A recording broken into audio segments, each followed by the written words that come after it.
Ladies and gentlemen, we have Mr. Larry Gray, who some of you may or may not know, but if you've been in San Francisco and you went to school and you were involved in any type of athletics, I'm sure you know who I'm talking about.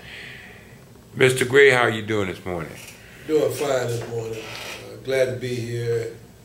I hope some of the things that I may say may help someone. So thank you for having me. That sounds great. Okay, let's get started. Where did it all begin for you? Well, it all began for me as a youngster in San Antonio, Texas. San Antonio, Texas, San Marcos, Texas, Austin, Texas. Where it all began for me, and then my family relocated to Marin City, California, which is almost my second home in Northern California, because I grew up out there for a while. I went to high school, and then we moved to San Francisco, where I continued to go to school at Tamalpais High School. And I left Tamalpais High School and went to City College, played 2 years out there, baseball and basketball. The 2 years that we was there, we won every major sport out of the city. I left there and went into back to college, African American college. I call it a black college, in Austin, Texas, Houston Tillotson College, where I was able to participate in sports. And in fact, I got drafted for basketball and baseball out of Houston Tillotson. But I chose to try and go professionally basketball, where I had a little success, not a lot, didn't play a lot. Played for a few teams for a minute, and then that's what caused me to go back to college and get my degree. Now let me ask you a question. At that time, all of those universities were segregated? No. Houston Tillotson was a black college, but I had scholarships. In fact, I had signed a letter of intent to go to Kansas State. I went there for a few days and left, and then I was on my way to University of Las Vegas. Stopped in Texas because I hadn't seen my people for a while, and I ended up staying because the coach said that he could do the same for me as the other universities could do for me. And because I hadn't seen my father's people in a while, that was a good opportunity. So I took that opportunity to go there, Houston Tillotson. And then after I got through playing games with professional basketball, I took a job as an assistant coach at the University of Evansville, and that's where I got my BA while I was working there. And then I came back home after the plane crash and got my master's degree at San Francisco State University. Okay, let's go back to the professional basketball thing. How long did you do that, and what? Oh, I messed around with that for about 5 years, and I said messed around because you end up having coffee with the big team, and you ate your dinner with the minor league teams, and it just became a point where I just got tired of playing in different cities with different organizations, and I got tired of being a pawn where people can judge your life and just tell you where you had to go and what you had to do, and I wanted to be my own man and make my own decisions. Well, back during that time, there weren't a lot of all people making a lot of money like there are now. No, it was a lot of superstars making money, but as far as everybody on the team averaging $3 to $4 million a year, no, that wasn't the case at all. So that made me want to get my degrees and get my education and try and do better for me and my family. So what was your major in college? My major was education.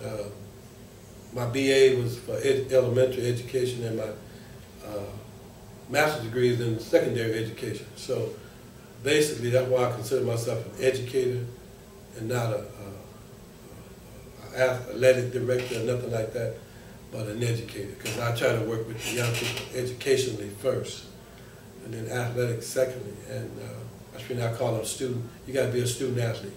Student first and athlete second, where you use your athletic ability to get you through college to get your education. Because as we know, a lot of our black families cannot afford to send our young people to college, and it goes for male or female. Try and get your education. I understand. Now, this program that you have, the American Midnight Basketball League program, when was that started? Well, Midnight Basketball was started in 1986 in Glenarden, Maryland, by a gentleman named Mr. G. Van Standiford. We brought it to San Francisco in 1991. We was the first city to host a midnight basketball program in the nation, in California. So 1991 up until now, I've been involved with midnight basketball. Uh-huh. And how many teams do you have throughout the league? Well, right now, around the nation, we have 19 cities, and we have others waiting to come into the program. San Francisco, in Northern California, we have San Francisco, we have Tracy, Oakland, Sacramento, and we also have had interest from Marin City, Richmond, California. We're trying to get those cities involved because we know there's a lot of need for these type of programs in these cities. And when you form these teams for various cities, how does the funding come about for that? Well, right now, each city has to come up with their own funding, and sometimes that's hard. Some funding comes out of people's pockets. Some comes from grants. Some don't come at all. But what we're trying to do locally and nationwide is to get some corporate and private funding to help run these programs. I think we talked earlier about the fact that the possibility of the San Francisco Police Department helping out with the funding of this program.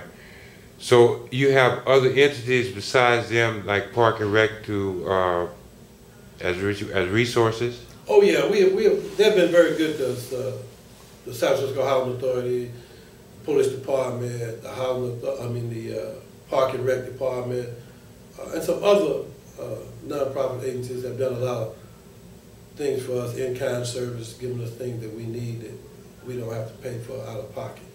So yeah, those have been our biggest backers: the Housing Authority, the Police Department, the Park and Rec, and we're hoping that we can get the city and county, the Justice Department, the Juvenile Justice Department, Probation Department, to come and kind of help fund that program also. That's a very serious matter, and more so today because of the budget cuts that we are experiencing from the top to the bottom.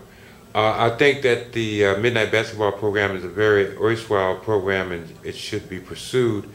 And I hope that people will take an interest in it. How do I get in touch with you?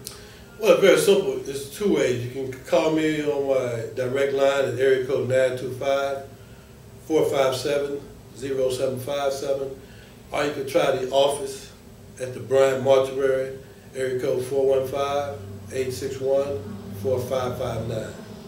And also, our email address is amblpinc@aol.com, or you can go on our website at amblp.com. Okay, folks, you got that information. If you want to get involved in Midnight Basketball or contribute or do whatever you can for this very worthwhile program, as I mentioned before, and I hate to be repetitive, but it does serve the community. Larry, where do you see the program going if you can get this funding together? Or is it going to get expand, or are these kids going to get jobs out of this, or what is the game plan? Well, the game plan is to get all the different agencies involved so that the young people can be referred to the different services that's out there, whether it's health, education, some of the unions for employment. Those are where we're planning on going, because we know there's a lot of, the young people have a lot of problems that can be easily solved if they know where to go and the right places to go and the people to see. So we'll hope to expand the program not only in the Western Addition, Hunters Point, Sunnydale, but also Potrero Hill. We know that all of these areas need the program. So that's what our plans are as of now, to expand the Potrero Hill. That'd be 4 areas of the city that we're working with. We just recently in the Western Addition had an 11-year-old girl get shot a couple of nights back due to gunfire on the streets. and she was actually in our home. What is the solution to that problem? Well, I believe the solution to that problem is number one, all that falls on the community. Each community needs to come together as a group and educate our community on what effects gun violence has on us. We have lost a lot of young people, and a lot of people are scarred for the rest of their lives. And we need to realize that gunplay, gunfire scares everybody, it hurts everybody. But once we get the community together, then the community can say, hey, enough is enough. But until that time comes, we're going to still have them problems. Once we come together as a community and say, let's do something about it, it will stop. I understand. Okay, now you also have something else going, which is called Scared Stiff. Can you tell us a little bit about that, when it started and what you do with that? Yeah, Scared Stiff started in 2006.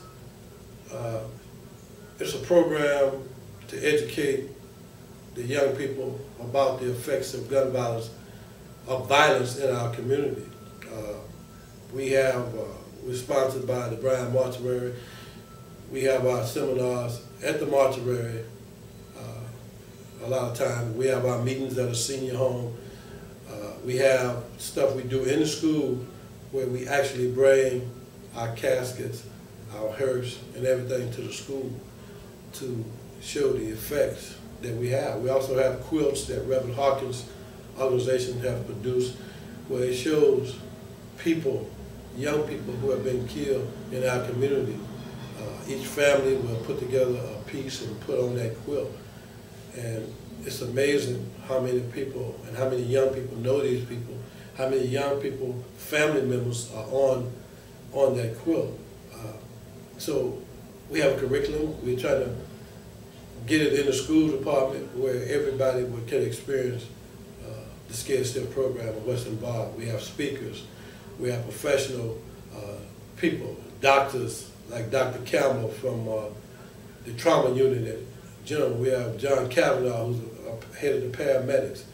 We have Reverend Hawkins, who's involved with trying to get people buried through the victim protection plan. We have a lot of things that we do with this program, but it's mainly education to show the community the effects. And that's what Scared Stiff is about, to show the effects of gun violence. Okay, at one time there was a program called Scared Straight. Is this a offshoot of that, or this is entirely different? No, it's entirely different. The Scared Straight program was when they took the young people over to places like San Quentin and had them interact with the prisoners. We don't do it. We bring you to the mortuary to let you get the feel of what it's like and the experience of doing a funeral, to let you see what all it takes to plan a funeral and what confusion it has among family members. That's what we do with some of our programs. Also, Scared Stiff was winner of the Jefferson Award in June of, I think, 2009. So we're out there trying to beat the bushes and let everybody know they need to stop the shooting, stop the killing, stop the violence. What is the Jefferson program? It was a program where people are chosen and given awards for things that their program have done in the community. And the Jefferson Award was given to the Scared Stiff program because of things that we have done and what we believe in. And we do a lot of mock funerals, and they came out and filmed a mock funeral that we did, giving us an award. So that's what it's mainly. The Jefferson Award was produced by Jackie Onassis. That was her idea back in the day, to reward people for community service. So are you working with Nancy Pelosi in any way? We're trying. It's very tough to get to her, but we're still trying to work with her in Dianne Feinstein's office, and also trying to get with the mayor and the Justice Department. So we've been having calls in. We're just trying to see when we can meet with them. The Chief of Police have really been a big backer of our program, Midnight Basketball, because you know, he worked in it last summer in the baby, and he knows about it. So he's been a big supporter. So we got contact with the police department and all that. So we're trying to get with the Senator Feinstein and Congresswoman Nancy Pelosi. We're working on that now. The reason I asked that is because I know Nancy Pelosi is very involved in the community, and I have to give it to her. She really steps out there for us and helps quite a few people in the community. Now, Larry, we got your background information. We know what you're doing now. We know where you're headed.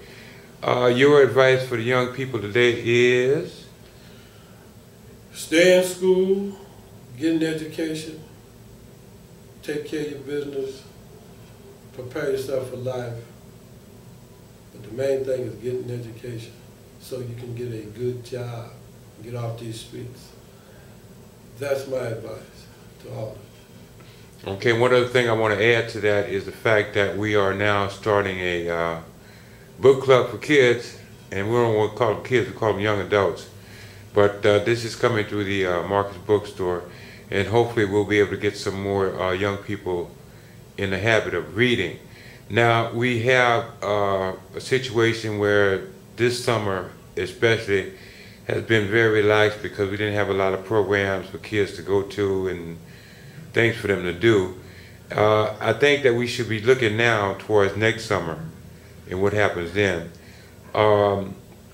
In closing, would you suggest to people that they provide jobs for these young people, or some kind of outlet for them to have to expound that energy that they have? Yes, I think what needs to happen is there need to be some type of job training, internships, and jobs for some of the young people to get off the streets and give them some commitment. Excuse me, a lot of our young people have not experienced being committed to getting up at a certain time, being at a certain place at a certain time, and staying at a place for a certain time. So, yes, they need to have some type of employment for them to do, not only during the summer, year round. The colleges should provide some type of way for the young people to be on their college campus during the summer, whether it's taking 1 unit, 2 units, or full load, and somehow provide some type of funding to get them through school. Whether it's community college, university, state, doesn't matter. We need to get our kids back into school. Okay, one more time before we leave, how do we get in touch with you? My personal phone, area code 925-457-0757. My business phone, area code 415-861-4559. Okay, thank you very much, Larry Gray. This is Mr. Larry Gray, folks, a mainstay here in San Francisco, California. I'm sure most of you know who he is. He's been involved in athletics for young people throughout the community over the years, and we have a lot of respect for him. We appreciate him taking out the time to come out here and talk to us, and we hope that you will get involved with Mr. Gray in the Midnight Basketball program, or either the Scared Stiff program, or better than that, both programs. Thank you, Larry, and have a good day. Thank you for having me.